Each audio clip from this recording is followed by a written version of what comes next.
Friends, ஆஹா கல்யாணம் என்ற எபிசோடில் என்ன நடக்கலாம் அப்படிங்கிறத பற்றி பார்க்கலாம். இன்றைக்கான எபிசோட் அதிரடியான எமோஷனல் எபிசோட் அப்படின்னே சொல்லலாம். விஜய் அனாமிகாவை கூட்டுக்கிட்டு ஹாஸ்பிட்டல் செக்கப்புக்கு போகிறதா தாத்தா பாட்டிக்கிட்ட சொல்லிட்டு அங்கேருந்து கிளம்புறாங்க. இதை பார்க்குற பிரபா அப்படியே ரொம்ப ஃபீல் பண்ணுறாங்க.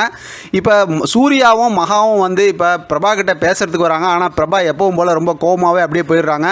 ஆனால் மகா இழுத்து பிடிச்சி என்னென்னமோ சொல்லி பார்க்குறாங்க. இருந்தாலும் பிரபா வந்து என்னோட முடிவில் எந்த மாற்றமும் இல்லை அப்படிங்கிற மாதிரி போயிடுறாங்க. இப்போ சூர்யா வந்து எல்லா உண்மையும் இப்போ பிரபா கிட்ட சொல்லிடலாம் அப்படிங்கிற மாதிரி முடிவு எடுத்து சொல்கிறாரு. அடுத்து விஜய் அனாமிகாவை காட்டுறாங்க. அவங்க ஹாஸ்பிட்டலில் போய் உட்காந்துருக்காங்க. அனாமிகாவுக்கு ரொம்ப குழப்பமாகவே இருக்குது.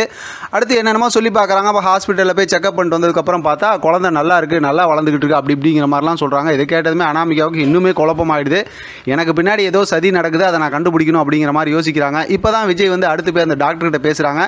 அந்த டாக்டர் வந்து இவங்க மூலமாக படித்தவங்க அப்படி இப்படின்னு சொல்லிட்டு இவங்க ஃப்ரெண்டு அப்படிங்கிற மாதிரிலாம் சொல்லிட்டு இந்த மாதிரி ரொம்ப குழப்பமான ஆளாக இருக்காங்க, நீங்கள் ரொம்ப கவனமாக இருங்க விஜய் அப்படின்னு டாக்டரும் அட்வைஸ் பண்ணுறாங்க. நான் அந்த உண்மையை கண்டுபிடிக்கிறதுக்கு தான் இப்படி ஒரு ஏற்பாடே பண்ணேன் டாக்டர் அப்படிங்கிற மாதிரி விஜய் சொல்லிட்டு அங்கேருந்து கிளம்புறாரு. அடுத்து ரிப்போர்ட்லாம் வாங்கிட்டு இதெல்லாம் இது பண்ணதுக்கப்புறம் பார்த்தோம் அப்படின்னா அங்கேருந்து கிளம்பும்போது அனாமிகா வந்து சீக்கிரம் இதிலேருந்து நான் கண்டுபிடிக்கணும், இல்லாட்டி என் கதை இதோட முடிஞ்சிடும் அப்படிங்கிற மாதிரி சொல்லிட்டு இருக்காங்க. இங்கே வீட்டில் பார்த்தோம் அப்படின்னாக்கா சூர்யாவும் மகாவும் ரொம்ப கோவமாக இருந்துட்டு இப்போ அனாமிகா அதாவது வந்து பிரபா கிட்ட எல்லா உண்மையும் சொல்லிடணும்னு சொல்லி கூப்பிட்டு வச்சு கொஞ்ச நேரம் நான் சொல்கிறத கேட்க மாட்டியா அப்படிங்கிற மாதிரி சொல்லிட்டு இருக்காங்க. இப்போ ஒரு கட்டத்தில் பார்த்தோம் அப்படின்னா பிரபா அப்படியே நின்றுட்டு இருக்காங்க.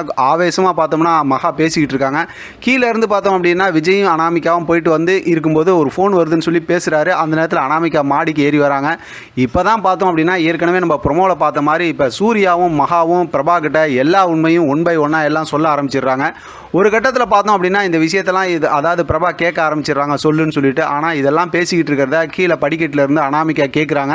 இப்போ தான் அனாமிகாவுக்கு எல்லாமே புரியுது, நமக்கு பின்னாடி பெரிய ஒரு சதி நடக்குது, அதாவது விஜய் வந்து எல்லாம் கண்டுபிடிக்கிறது தான் இதெல்லாம் பண்ணிக்கிட்டு இருக்காருன்னு. இதுக்கு இடையில பார்த்தோம் அப்படின்னா விஜய் அங்கே வெளியில் ஃபோன் பேசிக்கிட்டு இருக்கிறதையும் காட்டுறாங்க. இப்போ பார்த்தோம் அப்படின்னா அனாமிகா எல்லா உண்மையும் தெரிஞ்சுக்கிறாங்க. இப்போ விஜய் வந்ததுக்கப்புறம் நீ முன்னாடியே வரேன்னு சொன்னால் இங்கேயே நின்றுக்கிட்டு இருக்க அப்படிங்கிற மாதிரி சொல்கிறாங்க. ஆனால் அப்போ வந்து சூர்யா மகா அதே நேரத்தில் பிரபா 3 பேரும் அனாமிகாவை பார்க்குறாங்க. ஆனால் இவங்க வந்து அவங்க கேட்டிருப்பாங்க அப்படிங்கிற மாதிரி நினைக்கலையாட்டிருக்கு. ஆனால் அனாமிகா தான் பயங்கரமான ஆளாச்சு, இல்லை நீ வருவேன்னு தான் நான் வெயிட் பண்ணிக்கிட்டு இருந்தேன் விஜய் அப்படிங்கிற மாதிரி சொல்லிட்டு வந்துடுறாங்க. இப்போ மேலே வந்ததுக்கப்புறம் டாக்டர் என்ன சொன்னாங்க அப்படிங்கிற மாதிரி கேஷுவலாக சூர்யா விசாரிக்கிறாரு. விஜய் வந்து குழந்தை நல்லா இருக்குது, நல்லா வளர்ந்துக்கிட்டு இருக்கு அப்படிங்கிற மாதிரி சொல்கிறாங்க. நான் ஜூஸ் போட்டு கொடுக்குன்னு சொல்லி அனாமிகாவை கூப்பிட்டு அங்கேருந்து கிளம்புறாங்க. மகாவும் பார்த்தோம்னா அனாமிகாவுக்கு அதாவது வாழ்த்து சொல்கிறாங்க. அவங்களும் அதுக்கு பதில் சொல்கிறாங்க. இப்போ அனாமிகா பார்த்தோம்னா மனசுக்குள்ளாரியே நீ பயங்கரமான நடிகன்றா, நான் என்ன பண்ணுறேன் பாரு உன்னை அப்படிங்கிற மாதிரி நினச்சிக்கிட்டே தான் ரூம்குள்ளார போகிறாங்க. இப்போ பார்த்தோம் அப்படின்னா பிரபா இது சம்மந்தமாக நான் யோசிக்கிறேன், என் முடிவை மாற்றிக்கிறதுக்கு நான் யோசிக்கிறேன் அப்படிங்கிற மாதிரி சொல்கிறாங்க. அதோட இன்றைக்கான எபிசோட் முடிச்சிருக்காங்க. எல்லா உண்மையும் தெரிஞ்ச அனாமிகா இனிமேல் என்ன ஆட்டம் ஆடுவாங்க அப்படிங்கிறது நமக்கு தெரிஞ்சது தான். வெயிட் பண்ணி பார்க்கலாம் என்ன நடக்குதுன்னு. இதை பற்றி உங்களோட கருத்து கமெண்ட் பாக்ஸ் தெரியப்படுத்துங்க. தொடர்ந்து ஆதரவு கொடுங்க. தேங்க்யூ ஃப்ரெண்ட், தேங்க்ஸ் ஃபார் வாட்சிங்.